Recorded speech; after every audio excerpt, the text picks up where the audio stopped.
Good morning, everyone. Welcome to our KTI webinar this morning. This morning, we're going to be focusing on accessing digitalisation supports for Irish enterprise. So as you know, KTI is here to help you to navigate the supports available to your business throughout the Irish research system. And one of the key supports that we offer to companies is how to navigate any state supports that are out there, any funding supports, and any expertise within the research system. So this morning, we're going to give you an overview of those types of supports available for digitalisation. So I'm going to introduce our panel this morning. So we have Paul Cummins, who's the Managing Director at SeaChange Limited. So they're an SME based in Kildare who have been through the digitalisation journey and are going to share their experiences with you. We also have John Durcan, who's the Senior Digital Transformation Specialist at Enterprise Ireland. And John's going to talk about the supports available through Enterprise Ireland and also some financial supports available through the state for your business. And then we're going to look at the research system itself. So we have Andrew Lynch, who's Chief Innovation Officer at Irish Manufacturing Research. And we also have Edward MacDonald, Centre Director at CeADAR, which are both technology centres under the Enterprise Ireland IDA Technology Centre programme. So they're going to talk about the supports that they have available for your business. And I'd also like to introduce our moderator this morning, Vincent Mull, who's the Business Editor at Newstalk. So just before we start, just to let you know that our webinars are being recorded and the recordings will be available on the KTI website after this event.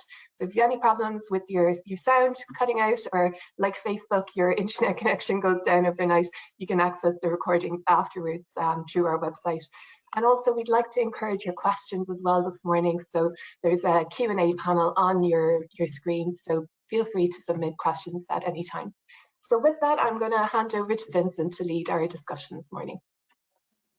Thanks very much indeed, Siobhan. I'm delighted to be here for this very important discussion and looking forward to talking to our panel of experts. The magic of virtual broadcasting and webcasting, Siobhan, whom you've just listened to, who is normally based in this building, was talking to you virtually, and I'm actually in the Enterprise Ireland building in East Point, so everything's mixed up and everything's working, thankfully. Let's kick off straight away and come to John Durcan, the Senior Digital Transformation Specialist at Enterprise Ireland. John, why is the whole process of digitalisation so important now for Irish businesses of all size, and what are the challenges and opportunities that face those businesses? Good morning, Vincent, and morning, everybody.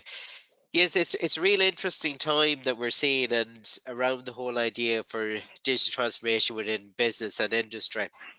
And if we look at some of the reports that came out from the OECD and from the European Investment Bank, they've talked about the challenges around often companies that they struggle with the lack of information awareness of digital, of the possibilities that digital and what it can have on it.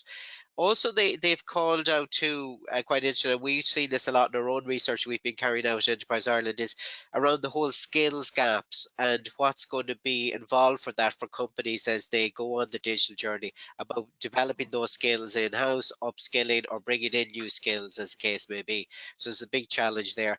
And then also then one of the other pieces that came out too is obviously the finance options to help fund this change that's going to be there, because it is going to be kind of a core aspect around that. I suppose within Enterprise Ireland, we've been looking at this for the last year, thinking about how we're going to approach this and helping our client companies, like many of the companies here today on the webinar. And what we were looking at doing was, when we talk about digitalization, I suppose we've defined it as it's a strategic and planned approach to business growth through the adoption of digital technologies and skills across the business. All right. And very much the idea around this is that technology is only one part of a digitalization journey for a business. I think that's really important. That at its core is the business has to have a real purpose that it wants with it. Then to look at the processes and how that they can look to optimize them or introduce new processes as the case may be. And very, very important for any part of a business is always going to be the people and the skills. So that's fundamentally is a really big piece we would see to it. And then the technology then is the right fit then that can merge within that's there for your business. And each business will be slightly different on that. And to flip it right back, John, why should every business, small or large, be on a digitalization journey now? It's not just because everybody else is doing it, whether or not other competitors. I mean, there's a whole lot of reasons why, in terms of cost effectiveness, efficiencies, everything. Yeah, so one of the real big advantages that we see with this is that digitalization gives you the opportunity to scale rapidly. So that is a real big component of it, and it helps you internationalize your business in a way that you may not have been able to do before. And also it opens up really good opportunities around leaning your processes, optimizing your internal business operations and your processes, and really it can help you get value add for your business in a way that you mightn't have been able to do before. So that's fundamentally, it can deliver higher exports, help you deliver internal efficiencies, and at the end of the day, help you increase your revenue and your profit margin within that. Sorry to take a ladybird approach, but I think it's important Yes. for everyone to understand the imperative of why you even set out on this journey. Before we move and give you into the rest, John, just very broadly at a high level, because we'll come back into some of the detail later. A key issue is financial support for companies on this journey at whatever stage they're at. Broadly speaking, just give us the types of support that are out there, and we'll come back to those in detail a bit through our chat. No problem at all. So very much in that side, we have a wide range of supports, and if you can find them up, if you Google Digital Innovation Enterprise Ireland, it'll take you into that. But from a very high level, we've got capital supports, we've got consultancy supports, we've employment supports, and we've training and R&D. So there's big selection there for different offers. But one of the key things we've done is we've just launched a new digital voucher. It's a €9,000 grant, fully funded, and the aim there is to help your business look to develop a strategic action plan for your business around digital and where the opportunities could be for it to aid your business. Okay, and we might come back to that again as to what the purpose of that and the benefit of that voucher in particular. You mentioned research and development support, advisory support, and the tech centres that are operated under the aegis of the ID and Enterprise Ireland are critical supports in this regard, and the two representatives of those tech centres here. And I'll turn to you, Andrew Lynch, first, Chief Innovation Officer at Irish Manufacturing Research. Tell us broadly what you do and the type of support you can offer to companies on that digitalisation journey. Good morning, Vincent. Good morning, all. It's great to be part of this. Lovely to be here with Edward, my colleague here from CeADAR, and of course, Irish Manufacturing Research, IMR, is very much focused on manufacturing. It's a very important sector. And just dipping back before I go forward to what John said, it's incredibly important that our manufacturing companies on this island make this transition. It's critical. It's more than making more money or scaling quickly or whatever. This is a burning platform that is really going to impact us over the next 7 years. In fact, in 100 years' time, when historians look at manufacturing globally, they're going to look back at this 8 or 10 year cycle and say, that's when everything changed. That's when manufacturing went from being one of these big polluting core element areas situated in one part of the world, that low cost economies, distribution networks and so on, and it transformed. And technology and digitization are transforming manufacturing in a way that we've never seen in the history of human endeavor before. If you're a manufacturing company, for example, if you think of hearing aids used to be made by molding traditional technologies. In 11 months, just 11 months, the entire global supply of hearing aids, traditional manufacturing processes to additive manufacturing and 3D printing, a purely technology-driven transformation. So if you're sitting in an SME that was manufacturing that product in January and had a very profitable company, you were out of business before Santa Claus came that year. So the rate of change is something that we've never seen before, and digitalization underpins all of that. The IMR is an independent RTO, as we said here, IDA and Enterprise Ireland supported. We're not for profit. We're the largest engaged manufacturing research network in the state. You're talking about companies like Intel and Pfizer and Glanbia and Johnson & Johnson and Boston Scientific and Kerry Group and all these wonderful corporations. And as well as that mid-tier group, a really fascinating group, that have scaled up. People like McHale's in the west of Ireland, or Combi-Lift in Monaghan, or Dairymaster in the south, and Kerry or Grant in the Midlands, and all of those, and over 220 small to medium-sized enterprises. And what we're really about is what we call 3D. It's demystify these technologies. What is digitization? What can it do for you, literally? How do we de-risk your engagement in it? And how do we deliver it onto your floor? And we've got 4 pillars. So we look at automation, and for example, if you think of automation in an Irish context, we're the 2nd lowest uptake of automation anywhere in Europe. We're just ahead of Greece. Everyone else is ahead of that. So we've a long journey to go in that space. And if we look at something like design for manufacturing, 3D printing, where you could take a digital scan of a part and now you can make it using 3D printing, or additive manufacturing as it's called, it's completely transformed how we see manufacturing, both from a structural perspective, the type of product we can make, and also where we can make that product, because now you can get a digital file sent to you in Kerry and just load it up in your machine and manufacture that product right there and then. Sustainability, of course, is the 3rd pillar, which is hugely important. You know, we've got to make a greener, circular economy out of this manufacturing, even though we're under more pressure, as we know ourselves, and of course, digitalization, which underpins all of that. And our activity is very much working with companies, large and small, to build that ideation and use the mechanisms both here in Ireland from Enterprise Ireland, the IDA, and then into the European ecosystem. You're looking to ask a question, Vince, I'll let you in. I can speak, I can 10 minutes without breath, so. The system works, my body language is visible. No, thanks for that really comprehensive description of what IMR does and the absolute benefits to manufacturing firms, Andrew. And we'll come back to you perhaps for practical examples of the type of support you offer. But I want to go to Edward MacDonald, Central Director for CeADAR, another of the IDA Enterprise Ireland supported tech centres here. You're very much plugged in to the academic and research world as well, Edward. Tell us what you do and how you can help firms on this digital journey. Well, thank you, Vincent, and thanks for the opportunity as well to talk about CeADAR. So CeADAR is the National Centre for Applied AI and Data Analytics. So we're not confined to any industry vertical at all. We're absolutely horizontal. So we're everything from fintech to health tech to agri-tech and absolutely everything in between. So we sit between the worlds of research and the application of technology, really to deliver value to Irish companies. And we've got a range of supports. We're funded, as Andrew is, by both Enterprise Ireland and the IDA. We're not for profit. So we're here really to help companies understand the transition, the digitalization transition.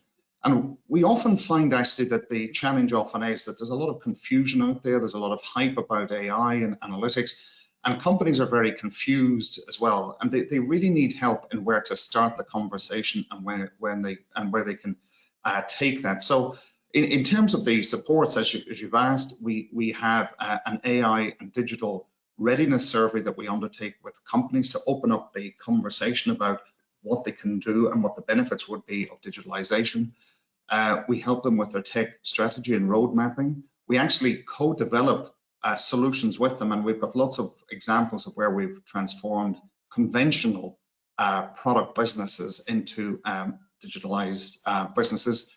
We help with training and upskilling. We help companies find funding as well from both EI and the IDA. And I think actually one of the real gems in the crown is we have what we call our Test Before Invest program. So we've developed 70 solutions to real world problems that companies have brought to us. And these are all available at no charge for companies to try out on their data with our support in their facilities. So there's probably about 8 avenues that companies can engage with us on. And again, we're not for profit, we're here to help in the digitalization journey. And that Test Before Invest allows companies dip their toes in the water, see what's right or not for them before they make an outlay. Exactly. So there's absolutely minimum financial risk involved. The funding that we get from EI and the IDA has gone to develop these tools that are all available at no charge. Thanks, Edward. Now let's move on to somebody actually at the forefront of digital change and who has availed of the various supports that are out there. Paul Cummins, Managing Director of SeaChange Limited, based in Kildare, my own county actually. SeaChange, a very apt name in all sorts of ways for the journey you've undergone in terms of digitalization. Yeah, absolutely. Well, firstly, hello to everybody. Delighted to be here. I'm delighted to be here because I think Enterprise Ireland and specifically John and our development advisor, Neil Bolger, Edward. I haven't had the opportunity to work with Andrew yet because we're in a different space, but really, delighted to talk about the supports that EI particularly have helped us with on our journey. SeaChange, what we do, Vincent, is we basically improve safety culture in organizations. So we would have a mix of corporate sector clients, the likes of who Andrew just mentioned, Janssen and Mikhail, for example, are clients in that sector of ours. And then we also have high footfall sector clients, the likes of retail chains, hospitality chains.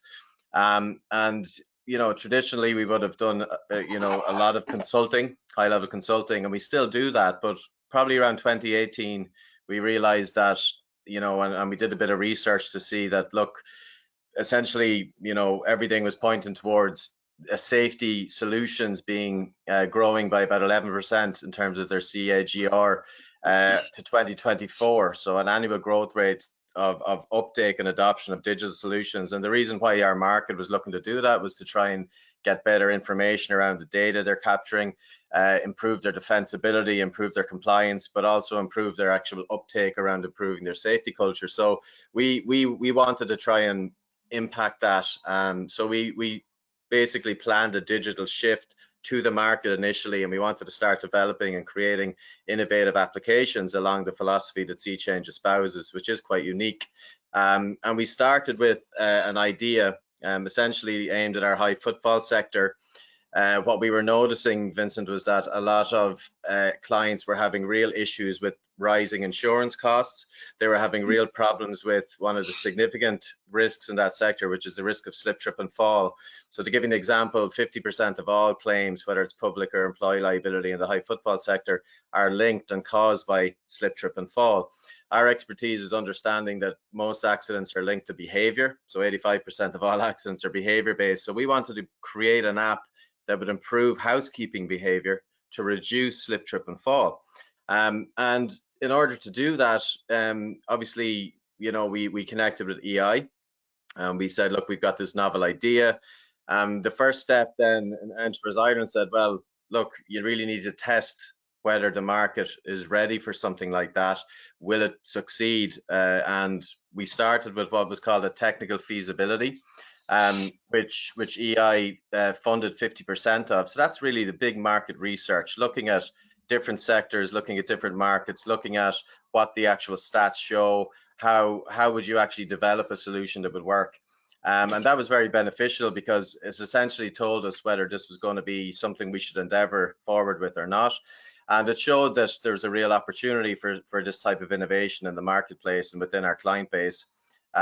So following that, we then applied for the Research, Development and Innovation Grant, the RD&I, and it was a significant grant. We applied for it. It was a big application, but ultimately the overall, I suppose, development cost for us was about 280,000 when we looked at the hiring and the development of the application and the research and the pilot testing and all the rest.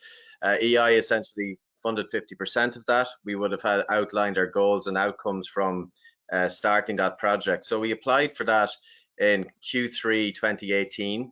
We got the application over and were granted the application by the end of 2018, and we essentially spent 2019 developing what's called our KGO digital application. KGO stands for Clean As You Go, so it's a housekeeping system. And we basically launched it in 2020, January 2020.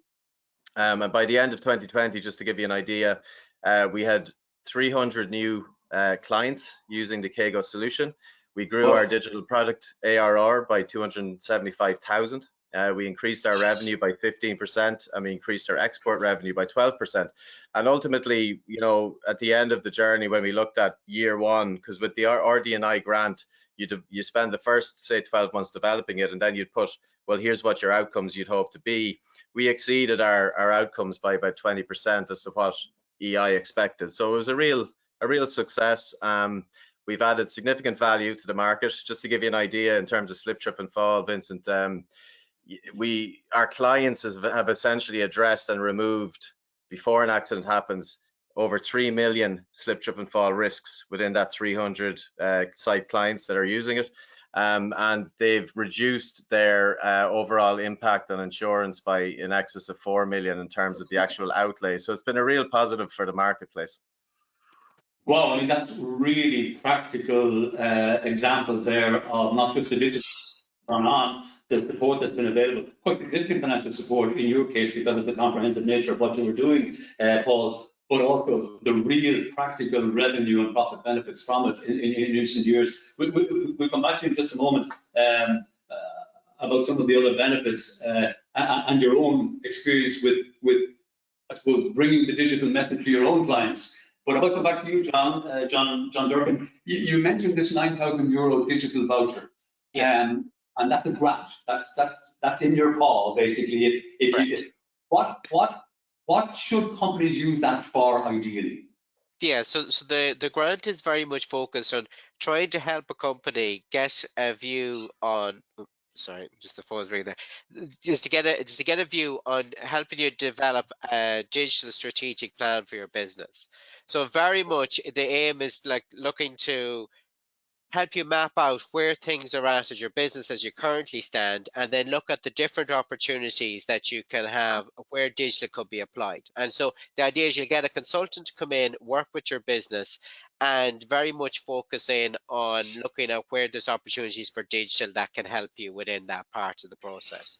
And it's a real big challenge that we currently have with companies, because a lot of them are trying to get on this journey and just don't know where to start. So that's a big part then for that. So the voucher is there. It's 100% funded. It's focused for companies who employ 10 or more in the manufacturing or international traded services. And the aim of it is to help you kind of start on the digital journey where you can. And that effectively gives a company about 10 days of consultancy advice to help work out that roadmap. And that consultancy advice could come from the 2 tech centres that we have here as well. Exactly, and that's one of the nice things that's around it, is that it can work with our technology centres. For example, if you were looking at something around AI and you wanted to look at it, Edward and the team there could help that, and looking at around the aspects, just even the broad digital piece. And on the manufacturing side, for companies who are really eager to look into that as well and starting about where digital comes in, going off and having a conversation with Andrew and the team in IMR again is a huge benefit like that. And we're starting like that, and I'm sure Andrew and Edward will tell you more about what they're offering in that place to help on that side. Well, let's come back to the 2 lads. So starting with you again, Andrew. What do you think you could offer people with that voucher in terms of just road mapping where they should go? And also, you might give us an example, perhaps just one example of the practical benefits that you have brought to a manufacturing client. It's a great question. And Vincent, this is a wonderful, wonderful idea from Enterprise Ireland's perspective, because it's the dipping in the toe, it's the taking the first step, it's to encourage our manufacturing companies, particularly SMEs, to get involved in this idea. And as we saw there with Edward, and a great example with Paul, there is a lot of expertise in the wider ecosystem, not just with the 2 of us, but lots of technology centres in the area. So for ourselves, the digital voucher, we're running a pilot at the moment with 20 companies, large and small, using this digital voucher. And what we run is what we call a SIRI program. So SIRI is the World Economic Forum Gold Star plated mechanism for doing an assessment across an entire organization. So it doesn't specifically look at just digitalization or any particular technology. It's really looking at the business itself, because all of the opportunities that are out there right now for manufacturing companies, it can be quite difficult to ascertain what's the biggest impact I can have on my business right now that will make the most bottom line dollar value for me, will protect me strategically. Because we could all go into different technologies. I love AR, VR, for example. I would be a big enthusiast for that, particularly the training that we provide in IMR, but rather understanding augmented reality, virtual reality. Augmented reality, virtual reality, just to look at it. But just to give you a specific case, so we run a company through a SIRI assessment, and you get a roadmap, and a particular roadmap at the end of this that shows you exactly what the opportunities are for you, what the business consequences are, whether or not that's people, technology, structure, systems, etc., etc. And we would build on that. And if you do get a chance, look up the digital voucher, and it's a very, very simple form. It takes about 15 minutes in total to do it. It's about 2 or 3 pages, I think, and most of it is stuff that's in your head anyway. I commend the Enterprise Ireland guys in terms of lowering that. But to give you a very specific example, we took that type of program, ran it with a company. We would then use the broader system to support, and not just us, but CeADAR and any of the universities that you see out there. It's about the best fit for you in the position that you're looking for. And that's the broad ecosystem that EI and the IDA and indeed the SFI have created here in Ireland. But one example, if you go on KTI's site, you see all of the mechanisms of their support. But there's a lovely example of a company called TEG in the Midlands. And I know you're from Kildare there, Vincent, but this is the Westmeath version of yourself, and they sponsor the local GA club down, or the local GA grounds down there. Now, in our building in IMR, we have got an Airbus aeroplane wing in our building. It's huge. I don't know if you've ever seen one of these. It's extraordinary to see the wing itself coming off. And here we've got Airbus in Spain working with a small to medium-sized enterprise called TEG, small company in Ireland in the Midlands. And you've got this technology for digital scanning of that plane using automation on top of the robot. So it can scan the entire length of the plane. It can figure out where the parts that need to be maintained are. It's saving huge money for Airbus. It's getting an Irish SME working with a global powerhouse. And the program that we used at the end of that, at the high end of this, so the digital vouchers to get you in, is actually, in this case, and there's lots of them, is a European platform called Smart Eureka.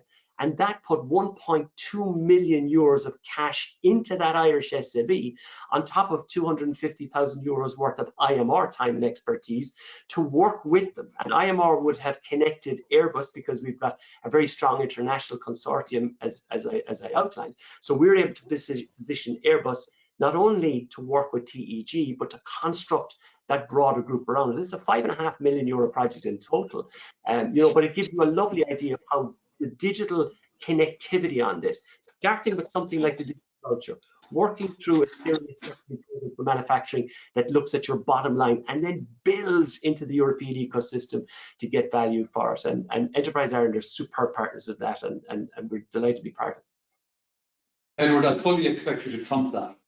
That's it. Well, I maybe bring it down to something maybe less glamorous than that. So as I said, the remit that we have is across every sector there is, from agri-tech to satellite to fintech, and as I say, call centers and everything in between. So there was a company we were working with, they're a manufacturer of agricultural machinery. And this is an example of where you can take a traditional product and basically transform it into a digital offering. So they constructed agricultural machinery, and so what we helped them with was actually to sensorize, to put sensors on this machinery and gather all that data as the tractors running over the fields, and add to the original offering that the company had, which was purely a mechanical solution to tilling the soil and gathering silage.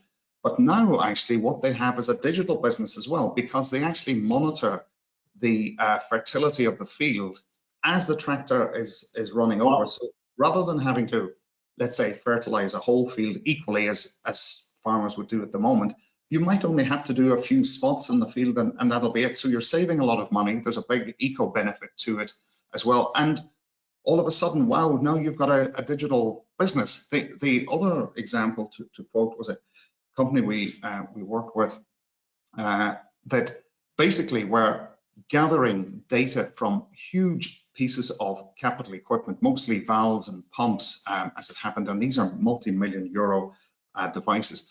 Now, the company, which was an Irish company, but it was actually feeding into a UK company, they just gathered all this data from the pumps and valves about how they were operating and everything else. But what we did with one of the vouchers that John is talking about, we were able to take that data and unlock hidden insights into it as well, so that we could predict when things were going to be able to fail. So the beauty about that is that you can actually have the spare parts already ordered in the supply chain. You can have your technician standing by to be able to repair the machinery rather than waiting it to fail. So we could predict the failures of these machines months in advance with 97% accuracy. And that started the company on a whole digital transformation business because, as we've seen other examples of, rather than actually selling the monitoring of the pumps and valves and the pumps and valves themselves, the company transforms as into leasing them out. Now, rather than actually selling them, you lease them because you are able to monitor how well the thing is functioning, and that's a much more lucrative business to be in rather than just selling the product, but selling that service as well. I think because the objective was possible, that was an honourable draw between the two of you. I wasn't thinking about it. Thank you. All joking aside, I mean, they were superb practical examples, and hopefully the audience listening in will have been very enthused and motivated by those, and how that digital voucher can map out firstly where you might go with those kinds of ideas and those processes. Coming back to you, Paul, you took us through the digital journey that SeaChange itself has undertaken. You also now encourage your clients to take that digital journey in many ways. What do you think are the barriers companies, particularly smaller companies, might have to going down this road? And I know John touched on it at the start. Is it almost psychological as much as anything else, not knowing where to start, where to look? Yep, absolutely, absolutely. I think there's no doubt. I think COVID-19 has absolutely accelerated the actual openness to digitization. I think we've been forced to do that. It's probably rapidly increased that reality by probably 5 years in absence of COVID-19. So it's kind of a needs must situation in that sense. What we find with different clients is there's the certain barriers. Obviously, is the understanding from the outset is what's going to add value. Like, what are the goals? I mean, John mentioned it initially, and it's the same with ourselves. When we started this, we really had to do the research because you might have a good idea, but you really have to think about all the things where it could go wrong. How do you actually manage that risk so that you're adding value to the client base, at the right price point, etc., etc. And for our clients, some are kind of early adopters, and they're obviously, when you're piloting a new application or whatever, they're really the ones you want to work with initially to figure out where the problems may lie, etc. And then as you move down I suppose the adoption cycle, there are some barriers there. Sometimes it's to do with we're used to doing it this way. Even something very basic like paper checklists, right? Like when it comes to safety, there's a lot of checks required, and I often have conversations with clients saying like that may be adding some degree of value now, but how do you actually inform where your business should go unless you digitize and automate that process so that you can actually get the data? And that's I think changed more dramatically as a result of COVID-19 actually. So they're kind of the barriers, but there's no doubt, as the guys mentioned, it's only going in one direction. And I think the earlier companies can understand the value of digitization, whether it's developing digital solutions for their target markets, or it's actually digitizing their own processes internally to be more efficient. I think there's big value there, but you do have to do your research, Vincent, because you could easily get distracted into the wrong direction, and also it does take time and effort and resource. I mean, it costs, and you don't want to be going down the wrong avenue without actually having done the thinking time first, Practical advice, Paul. Thanks indeed. And all answers to where you can start on this journey, where you can get supports of various types in terms of advisory, financial, research and development, wherever you are on the digitalization journey, on the KTI website, and specifically in the KTI Research and Innovation Directory, which John, you might mention again before we go. We've about 10 minutes left, so it's high time we went to some of your questions, and thanks indeed for sending them in. I'll give you the first one, John. Are there digitalization supports available for micro industry? I think micro industry is defined by under 10 employees. Correct, yeah, that's very much the case. So currently within the local enterprise offices, they have a range of supports that they're looking around on digital supports for businesses. So for any of the micro enterprises, the best advice there is to contact your local enterprise office and see about which supports are best suited for you, depending on currently where you're at within your business. But it's a really, really great resource, and there's a huge amount of knowledge within the local enterprise offices that are there. And then as your business grows, then there's the opportunities then to become and transfer into Enterprise Ireland then as a client then as part of that as well. So definitely first point to call with that is go to local enterprise offices and see about what supports that's best to suit your business, particularly for that on the digital journey that's available. Okay, thanks indeed, very clear answer. Thanks, John. We have a question here. What kind of services company, one that doesn't manufacture tangible product, obviously, what can it do to digitally transform? I might come back to you, Paul, on that first, because obviously SeaChange is a services company. Yep. Well, there's two for us basically. There's, and for any services company, the first thing is to think about what digital solutions you can offer your markets, right? So, and that's the journey we went on that I described earlier with the development of the Kego digital solution. So that the support there was the technical feasibility initially, followed by the RD&I grant. And again, I can't speak to the value that has helped and you know, our company, because as a result of that, and we've seen the success of it, we're now developing more digital solutions, and our export sales have increased, and our ability to, I suppose, get the SeaChange message not just in Ireland but outside of Ireland has really grown. So that's kind of looking out to the market, and I would certainly recommend any company who's thinking about that to certainly have a look at it, because it's been very valuable. Now, it does take time, cost and effort, but we certainly found value in going down that approach, and it's fundamentally shifted our business now to where we offer high-level consultancy, but we also have digital solutions, and that strategy is going to continue to grow. The other thing then is actually looking at your own internal business. So John mentioned the Digitalization Voucher.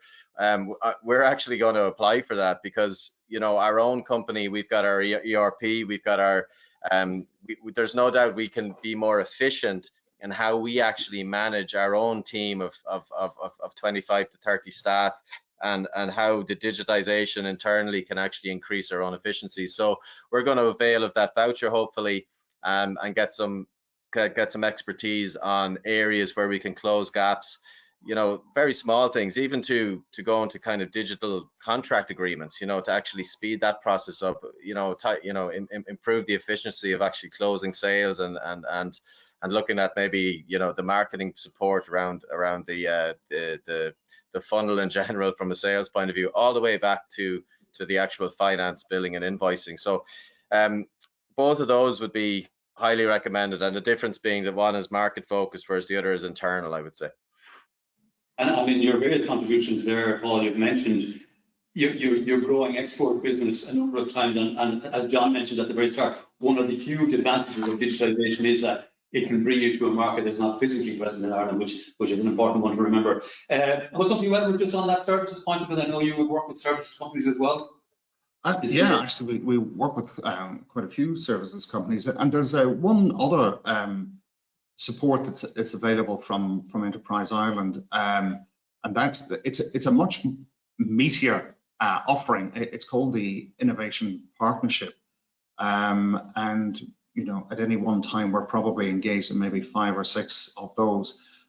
They can range from anything from the ones that we've worked with, like 100 to, let's say, 300K, and the company, well, the state contributes 80% of the cost to that, and it's a partnership between, let's say, organizations like ourselves or Andrews and the company as well, to help them with, in our case anyway, with the application of AI and digital techniques and smart processing of data. So there's a very, to give you a concrete example, one that actually we're working on at the moment is a document processing company, mostly invoices. And this company processes hundreds of thousands of invoices every day for both Irish companies and across Europe and the US.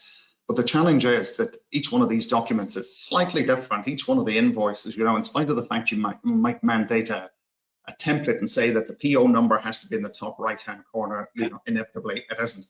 And so what we've done with some very sophisticated AI is to be able to process these documents automatically and be able to speed up the process and allow it as well to be scalable, because it was very, very much bottlenecked at that point. And you had to bring in a human operator to inspect the document and see, oh, the PO is down there, it's not up on the right-hand corner. So with AI and all the vision processing and the smarts that we're able to bring, that company now is able to go totally global with that solution, because you have reduced and taken out that bottleneck in the whole process. So that's another example, using the innovation partnership, which is yet another tool from EI. Okay, thanks indeed. That's very good advice there. I think this one might be for you, Andrew, because this sector possibly comes into the manufacturing area. Are there any good international examples of end-to-end digitalized, industrialized housing construction? It's quite a specific question. Housing construction, Vincent, yeah? Housing. Yeah, housing. Digitalized, industrialized. I presume this is principally modular building off-site and... Yeah, it's a great question. Well, first of all, I think we should look to our own shores before we look abroad. But yes, is the answer to the question. Yeah, it's very interesting because, if you think of housing, for example, and we look at construction, it hasn't changed very much over the last 30 to 40 years, we'd say. Whereas if you look at manufacturing, you could see a product that was priced at €3 20 years ago is still priced at €3 today because of all the innovation technology that's put in there. So now we find there's a huge synergy between there's modular manufacturing of houses where you can construct them in a manufacturing environment and setting and then transfer them onto a site itself. For the questioner, what I would suggest is there is a group called Futurecast in Manorhamilton in Leitrim. And it's a lovely technology center that's focused specifically on construction and quarries and all of this transition from that goodness into house building and modularization and so on. Wonderful group. Fantastic technology center, Enterprise Ireland supported, and I would point you in that direction. If you want to say cooler places to go and see, maybe there's a wonderful center out of the Politecnico in Milan that's exactly doing this particular place, particularly in additive manufacturing. So it's almost like I say to people, I say to my daughter when I'm explaining, it's almost like squeezing the toothpaste out of the tube and then coming back and over and back and over, and you can actually build a house using additive manufacturing. And they're building a bridge using the bridge as the basis for itself. So they start on one side, it builds itself as it goes over the river. It's extraordinary where construction is going, and there's lovely synergies with manufacturing. So listen, all I would say just to finish is that we're here about a digital voucher which takes the first step. Please don't, as a listener, think that you have to deal with CeADAR or IMR or any particular entity here in that context. This is about encouraging you to take that step. Contact your DA, look up KTI, have a conversation with yourself internally to say, I need to understand more. I need to figure out what I need to do. I don't have all the answers myself. And if you could come to that self-actualization, have that conversation with yourself in the mirror when you're doing your makeup in the morning or shaving or whatever it is, and actually pick up the phone and ring Durcan, who doesn't do half enough work, to be very honest, and could certainly do an awful lot more on his plate. And let's start really driving this initiative, because we are not leaders in this. We can't believe our own politics and our own nonsense. We need to take the next step internationally by international standards, and this is a mechanism that can make you take that step. I think he's just given that kind of half time, you kind of bang the hurley on the table speech for you, John, there, and you won't need to make it yourself. And Manorhamilton is much cooler than Milan, by the way, Andrew. I have one here, John, I think probably for you. It states on the Enterprise Ireland website that Action Point is an Enterprise Ireland Digitalisation Voucher approved vendor. Does this mean that the voucher cannot be spent with RPOs? Other RPOs? No, it can be spent with RPOs like that. So what we have is we have a list of companies who are on the directory. It's up on our website, and each any consultant who's involved in digital transformation can apply to be on that directory. And so IMR and CeADAR and other RTOs, they're also on that directory where they're relevant with expertise. So it's a very open, and we encourage people to look at that and pick the one that's best suited for their business. I have one more question for you, John, from one of our attendees. Can the company, the company looking to start off on this journey or to continue on the journey, can they allocate their own consultants? Yes, they can allocate their own consultants, but the consultant has to apply, and the link is on the website as well to go on to the directory. And that's just so that we do a simple vetting of the consultant, to make sure that they do have skills in the digital transformation space. But we're very active, encouraging for more people to come onto that directory, because as Andrew said, there's a big need out there. So we've no problem in adding new consultants onto the directory. One more piece of information, John, from you before I hand back to Siobhan. Plan to establish a number of European digital innovation hubs under the Digital Europe programme next year here. What will the benefits of those be? So what I might do is I might pass over to Edward on this one, like that, who's got much more experience around on that. So thanks, John. So there's an initiative that has come from the European Commission called the EDIH, or European Digital Innovation Hubs. And really this is an initiative which will actually be pushed out to all the geographies in Europe, and Ireland is slated to have 2 of these European Digital Innovation Hubs starting next year, and there'll be a rolling program of more of them focused in areas of high need, like manufacturing and AI, etc. And these centres, which will be funded partly by the state and partly by the Commission, will help companies on their digitalisation journey in terms of finding funding, the test before invest that we were talking about, training and upskilling, and ecosystem initiatives as well. The other aspect of it too is it is part of a wider network in Europe, so we'll be able to leverage all the expertise around Europe as well and bring it actually back into Ireland to help with particular challenges that companies are facing. Okay, sounds like a very exciting development. Thanks indeed, Edward. Thank you from my perspective, folks. Thanks, John. Thanks, Paul. Thanks, Andrew, and thanks, Edward. Thank you for sending your questions in, folks. They were very to the point questions. And with that, a little bit later than scheduled, I'll hand back to Siobhan. If you're there, Siobhan. Thank you, Vincent. Just powering up the camera again. So thank you everyone for a really lively discussion this morning and helping our audience to understand what supports are available to them on the subject of digitalisation. And as many of you have mentioned, there are a lot of tools available on the KTI website to help you to navigate the research system. So whether it's accessing the right academic with expertise in your area, whether it's looking for the right funding support to help you with your R&D project, or whether it's helping you to navigate the R&D system itself, whether that's looking for expertise about innovation partnerships, vouchers, tech centres, gateways. It's all available on the KTI website, so please have a look or contact us directly to help you to navigate the system. So thank you to our panel this morning. Really valued your insights and your expertise this morning. So thank you to Paul, John, Edward, Andrew and Vincent. And we'll be back again next month. We're looking at the theme of sustainability. So we are going to be back on the 2nd of November, and we'll be looking at R&D in the marine sector. Thank you all. Have a great day. Thanks very much, guys. Really enjoyed it. Bye. Thank you. Good set. Good set.